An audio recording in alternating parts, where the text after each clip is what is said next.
Hello everyone, I'm Eddy. Welcome along to another edition of VLGA Connect, brought to you by Hunt and Hunt Lawyers. Good to have you with us for another edition. Coming up on this week's show, Kris Bolam is the Mayor of Frankston, and he's here for a chat about friendship agreements, budget relief and a bit more. That's coming up very soon. And later in the show, I'll chat to the Mayor of the City of Wyndham, Mia Shaw, who is going to tell us all about a new AI for business collaboration that the council has set up with RMIT University, an interesting project for the small business community in Wyndham. That's all just ahead. But first, let's get started with the latest VLGA Connect news headlines. Well, a report on organisational and cultural issues at Hobsons Bay City Council has been publicly released this week.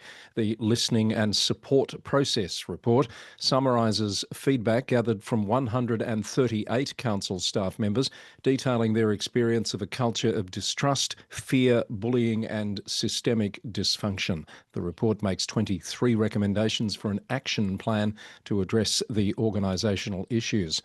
Stonnington Mayor Melina Sear has been granted a 2-year personal safety intervention order against Council Watch President Dean Hurlston. Magistrate Michelle Hodgson ruled that Mr Hurlston's social media posts and messages crossed the line from legitimate political commentary into targeted harassment. Wodonga Councillor Hannah Seymour has announced her immediate resignation from the council. Ms Seymour made the announcement on social media on Monday night after attending her final council meeting. Details are pending on a by-election to fill her position on the council. Horsham Council is appealing directly to Victoria's Governor, asking her not to sign the controversial Emergency Services Volunteer Fund Levy Bill. In a unanimous decision, the councillors have vehemently opposed the levy, citing what they call significant, unfair and inequitable impacts on farming, commercial and industrial sectors. Campaspe Shire Council has announced plans to transition its maternal and child health and immunisation services to external providers. Mayor Daniel Mackerel said the move aims to strengthen access to consistent health care for local families. Under the new model, the state government will take over maternal and child health services, while a procurement process will begin to find an external provider for immunisation services. Pyrenees Shire is implementing body-worn cameras for community safety and amenity officers to enhance safety and transparency following incidents of antisocial behaviour towards them. CEO Jim Nolan said the safety of the council's officers is paramount and body-worn cameras have been proven as a deterrent against antisocial behaviour. The Victorian Independent Remuneration Tribunal has determined a 3% increase in base allowances for mayors, deputy mayors and councillors, effective on the 1st of July. Mayor and deputy mayor allowances that take effect in December will also have the 3% increase applied, and the remote area travel allowance has been adjusted by 3%. At Yarra City Council, a user pays model is being implemented for bank fees and charges on parking and leisure centre services. That started on the 1st of July and is said to save the council nearly $1 million annually. The City of Whittlesea has launched a new program offering free desexing, microchipping and registration for stray cats being cared for by residents. It's hoped the program will help reduce the stray cat population while supporting community members who provide food and shelter to these animals. And at Port Phillip, a trial is underway installing metal baskets on public litter bins to make it easier for recyclers to collect eligible containers for Victoria's Container Deposit Scheme refunds. The new baskets are designed to help prevent damage to bins while still encouraging recycling. I have an update for you from the Warrnambool City Council Enterprise Agreement vote. You may recall I reported recently that the council had put a single employer agreement to a staff vote. It attracted some criticism from the ASU for not participating in a multi-employer bargaining process. The vote is complete. 65% of respondents voted yes, while 35% voted no. An application has been made to the Fair Work Commission for approval of the agreement. And former Casey Council Director Sally Curtin has been announced as the incoming chief of the Victorian Chamber of Commerce and Industry. Ms Curtin has been the Chief Executive Officer of the Bendigo Kangan Institute for the past 6 years. She'll take over from Paul Guerra before the 1st of September. For more local government news from around the country, listen to the Local Government News Roundup podcast every Monday, Wednesday, and Friday. The latest episode includes a chat with Moorabool Shire Council CEO Derek Madden on his viral top 10 of reasons why people don't appreciate local government and what to do about them. Today on VLGA Connect, we're heading down to Frankston and catching up with the Mayor there, Councillor Kris Bolam, who's in a third time around as Mayor. Kris, great to have you on the program. How are you doing? Good, Chris. Great name. Indeed, yes. Let's try not to confuse people with all the Chris's. We have lots that I wanted to ask you about, and you're just back from Canberra, the National General Assembly. How did you find that trip in terms of a worthwhile exercise? Strangely, not cold. Canberra this time of year is pretty formidable, but the weather was great. Okay. Uh, we had 4 resolutions we got through the national conference, which was fantastic. And we also, noting that there were no federal MPs in Canberra, except those getting inducted, Mm. we met with 2 ambassadors, the ambassador to Australia from Fiji and the ambassador to Australia from China. So they were both very big gets just to discuss our sister city relationships. Well, that's one of the things I wanted to talk to you about. So Mm. you've got relationships with China and Fiji, and you're working on a friendship city arrangement with Maryland in the US. How did that one come about? So we actually have 3 sister city relationships. We have a relationship with a town called Susono in Japan, which was formed in 1982. We have a sister city relationship with Wuxi, which is in China, and that was formed in 2011. And we have a sister city with Suva in Fiji, which was formed in 2021. Right. So they're really great relationships, particularly the Japanese one. There's student exchanges that occur every year, and there's a active local association that maintains that friendship. But the American one really came out of a fact-finding mission a few years ago, where they had actually reached out to us, the city of Annapolis, which, as you said, is in Maryland. It's the Mm. capital of Maryland. And they were interested in forming a relationship. But at the time, Frankston was pursuing another relationship, so we didn't engage. But with all that's been going on in the world right now and geopolitics, we felt it was a good time, believe it or not, to reach out, as opposed to running away from that very important relationship between the United States and Australia. We felt the best time to show friendship is in times of need and Yeah. challenge, and it just felt like the right time for us to engage with Annapolis, and they were thrilled. And yeah, that was a fantastic trip. I was going to make that very point. It's Yeah. perhaps a bit counterintuitive to what some people might think you'd want to do at this given time, given the tensions, particularly with their northern neighbours, etc. And did I read, Kris, that your trip over there to have these discussions with Annapolis was entirely self-funded and not council funded? Correct, correct. And it was a pleasure to do that. Noting that we are in a cost of living crisis, I felt it wasn't appropriate. It would have been tone deaf to have expected ratepayers to take on that charge. But also, I think it signified really from our end how important we saw that relationship. And I really am a true believer that you shouldn't judge a country by its politics or by its leaders. You judge the country by its history and its people. And we need to go back in time. As a history teacher myself, Right. the Americans were there for us during the Second World War, and you don't turn your back on friends during times of hardship. So Annapolis were wanting to build that relationship with us, and we were only too happy to reciprocate. What sort of benefits do you think, particularly for Frankston, might come from that arrangement with Annapolis? Well, Annapolis is very similar to Frankston. They don't have the population that we have. So we've got a population of 144,000.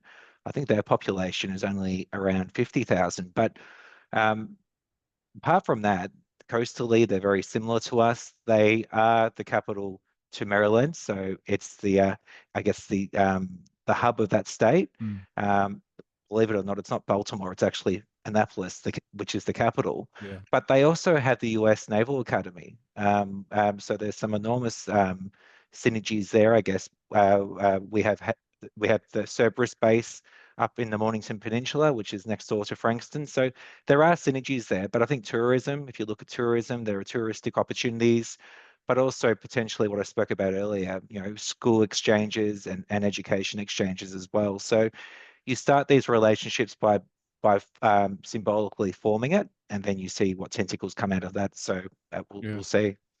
Yeah, and it's at a time when a lot of cities, a lot of councils are actually moving away from the sister city relationships.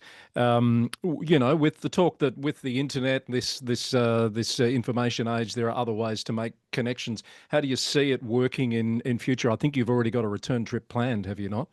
Yeah, I've got to return in October, September, October to sign the damn agreement, but Yeah. that's okay. I'm happy to do that.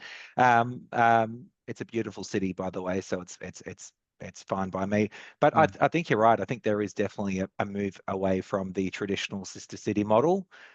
You've got to remember when you form a sister city, there is resources, there's the cost that you just mentioned, there's likely an officer position, EFT position reserved for that sister city. And that's one of the reasons why Frankston decided to pursue a friendship city as opposed to a fully fledged sister city. Right. It's not just semantics, there are actual differences. So this relationship is more based around that friendship emphasis as opposed to it being resource intensive or there being expected activities per annum. Yeah. Okay. Well, we look forward to hearing more about that. I believe both councils have formally ratified Yeah, the idea to make that agreement. So, best of luck as that thank you. develops.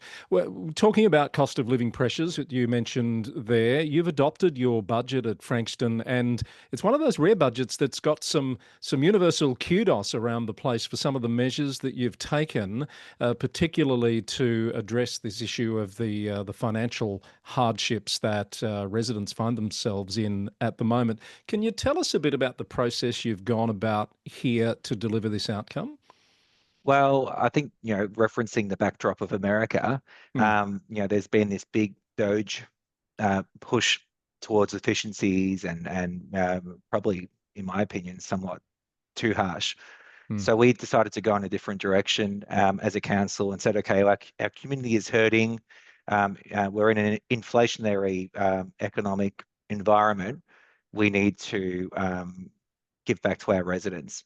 And we were at a bit of a crossroads because the typical war cry is to decrease rates or impose a rate freeze. But we know by doing that, we have to cut services and cut infrastructure. So we decided, well, let's do a package instead that focuses on a broad strata of areas that can respond to cost of living. So we ended up finding 1.7 million in offsets to enable that program to come to fruition. And as you said, it's been universally praised. We got rare praise from Council Watch, which in itself is remarkable, but also many councils reaching out to us wanting to duplicate what we're doing. So, I mean, it's an enormous program. There's about 12 different elements to it, but essentially every part of the community, there's some form of cost of living relief, which Yeah. is what makes our budget distinct. So that $1.7 million for the support program has come from efficiencies that you've found Correct. within your budget. Yeah. Correct. So Okay. as I said earlier, we obviously cognizant that we need to be careful with money right now, but not going that hard Doge kind of direction that we're Yeah. seeing other councils and other governments implement. So, you know, the efficiencies we've found in the offsets and the loan reductions, we've been able to do without sacrificing services and important infrastructure. Yeah, that's a good outcome. I see you've got a new Mm. differential rate on vacant land, which is all Yeah. about stopping land banking or discouraging it at least. But you've also kept your average increases for residential and commercial ratepayers below the 3% rate cap. Was a 0% rise ever truly on the table, as some councils have actually delivered, like Ballarat, for example? It was, yeah, no, in early discussions, it was a serious consideration, as opposed to doing a cost of living package where we better off doing a freeze or a decrease. And the reigning consensus of the councillor group was it's not going to get benefit to every resident if we only made it exclusive to ratepayers that would reap that Mm. benefit. So I think it's something like 60% of residents in Frankston don't pay rates. there's that important 40% cohort that do, and we thank them for that. But we wanted a cost of living outcome that would impact and assist all of the Frankston population, not just that 40%. Yeah. So by doing it this way, we've been able to spread that cost of living assistance throughout the entirety of the municipality, including the ratepayers who will receive a voucher in their rates notice. We've reduced access to hard waste collection, use of our public pool, and also, I believe, our art centre as well. So, as I said earlier, it really does respond to all facets of the community. Yeah, the reasoning is sound. Well done. And has anybody not liked your budget? Is there? Not yet. No, no. Okay. Well, Oh, that's we'll see what happens when the rate notices come out. But yeah, true. as you rightfully said, Chris, we have actually gone below the 3% cap for our residential and commercial rates, and the vacant land differential has been the reason why we've been able to do that. It's been able to accrue about $500,000 in revenue. Now, the LGA is very specific. We can't redivert that revenue into operational streams. It could only be used to offset other rate categories. And what we've done is we've reduced the commercial and the residential rates below 3% with that revenue. So it's been a good outcome. But more importantly, we want to focus on land bankers and get them to start building. Yeah, you make a good point because you've got an envelope to work within. A lot of people don't get how that actually works, the rate income, and it's got to be all under that 3%. And you've used the levers available to you, so well done. Chris, before I let you go, another big issue for you at the moment is your CEO of quite a few years, Phil Cantillon, is moving on. He's announced that decision very recently. That's a big decision any council has to make at any time. Where are you at on that journey? Well, CEOs don't tend to have a graceful exit at Frankston City. So Phil's the exception to the rule. And I think that speaks to how much the City Council has transformed and matured over the past 7 years. Yeah. Phil has done an amazing job. You won't find a staff member or a councillor that will say a bad word about Phil. He's done a magnificent job. So he's leaving with his head held high, walking off into the sunset on his own terms. But in terms of where we are, we will make a decision this Monday night at a special council meeting on the appointment of the acting and/or interim CEO, depending on what direction we go. We've gone out and got a variety of internal and external options that we're considering. So we should be in a position on Monday to announce our CEO moving forward. In terms of the wider process, we want to do this well, and we want to be thorough and meticulous in how we go about it. So we'll begin that next stage once we appoint the acting and the interim. But it's going to be a really good process, and I'm expecting top caliber candidates. Frankston right now is the place to be, and I'm not just saying that because I'm the mayor, but as you said at the start, there's a really good sense of momentum and transformation going on, and I think any CEO that is looking for a challenge and looking to elevate a city, this would be the task for them. It's a great place to work. I think that observation is right. There's a few councils in the market for CEOs at the moment. We've seen quite a few already in the first 6 months of the year. So are you at all worried that the market's a bit tight out there in terms of competition for the best caliber candidates for a role like this?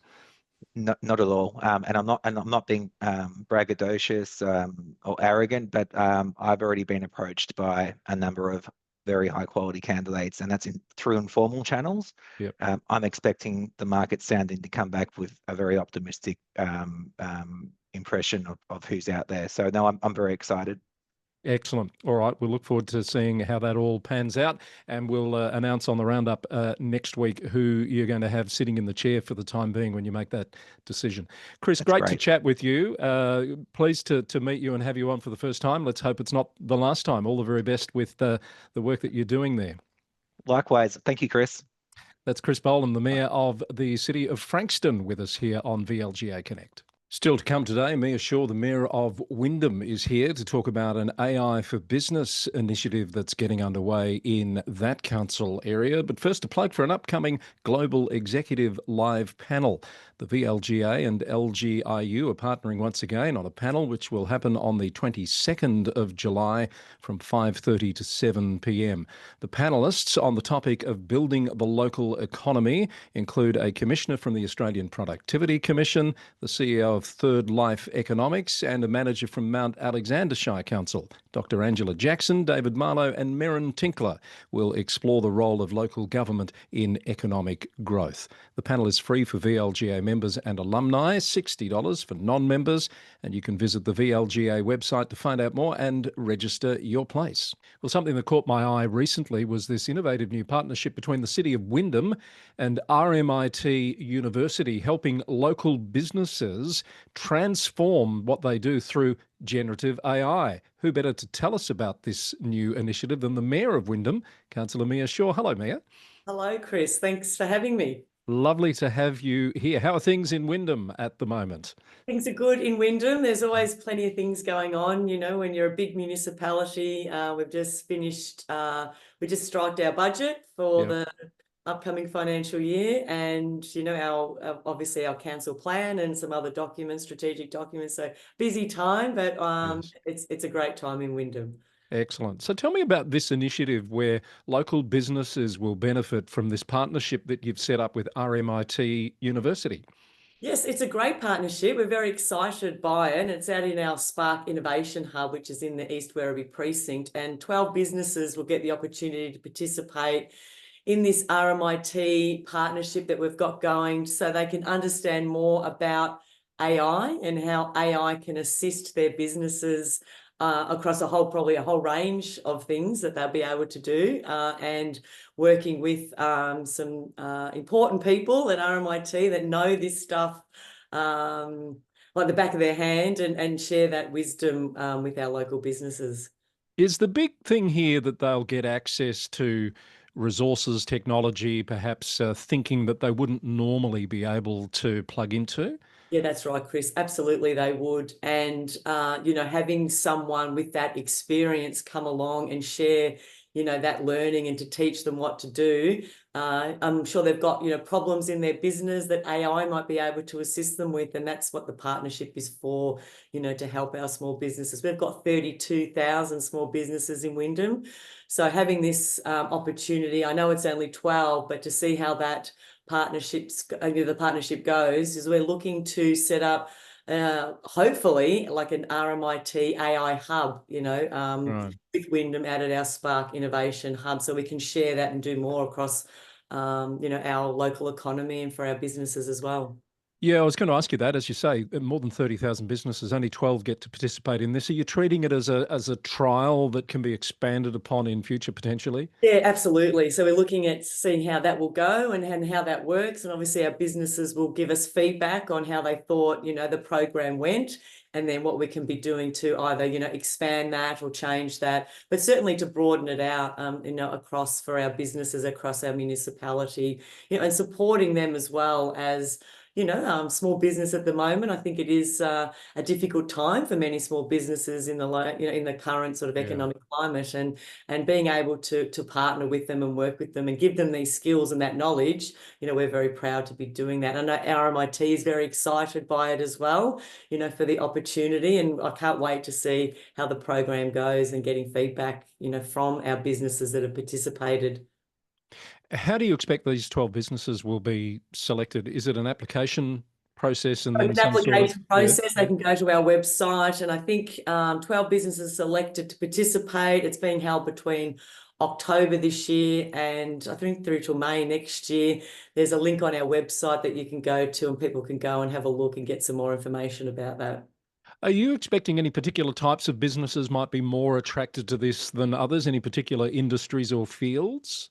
It's a great question. I don't know, because I think it's sort of varied across, you know, depending on where you think maybe your challenges are, or how AI might be able to assist you. So I'm expecting you to get quite a broad range, actually. So I am interested to see who does come and participate, who is interested in the program. I hope to see a broad range across our municipality, because I think it applies, and their learnings and how the program will run will actually be great across a whole range of businesses, for our community. Yeah. So in terms of success for the council, what does that look like? How do you think you'll measure whether this trial needs to be expanded upon in future? Yeah, no, another good question. I think we will be looking at the feedback that we get from the people that have participated. So what has worked, what hasn't, and where they think the program could go and how it could be expanded. And we'll take that on board and then look to see how we continue to run that, across obviously Wyndham. But I'll be interested in feedback too. And I think all the councillors will be from RMIT as well, and how they think that the program has gone and where they think we can be expanding it and doing things differently, or keeping it as it is and just running it because it's gone really well. Well, I think it's a great idea, and barely a week goes by when we don't hear something that involves council and AI in the same sentence. So here's another example where you're perhaps leading the way from a small business point of view. So we wish you the best with this program. I hope it's a great success. Yeah, no, we do too. Thanks, Chris. And thank you for being interested in it, because we do think it's a terrific program. And AI is something that, councils are looking at as well. So how we can translate that and do that in our community is really important. Terrific. That's Mia Shaw, the Mayor of the City of Wyndham. Thank you, Mia. Great to see you. Thanks, Chris. And as Mia said, you can find out more about the trial on the City of Wyndham website. And that's it for another edition of VLGA Connect. My thanks to Cris Bolam, the Mayor of Frankston, and Mia Shaw, the Mayor of Wyndham, for being guests on this week's program. Lots more in store for you in future. Don't forget to hit the subscribe button on YouTube or follow us on your podcast player for more episodes of VLGA Connect coming away very soon. And thanks to Hunt and Hunt Lawyers for their support for VLGA Connect.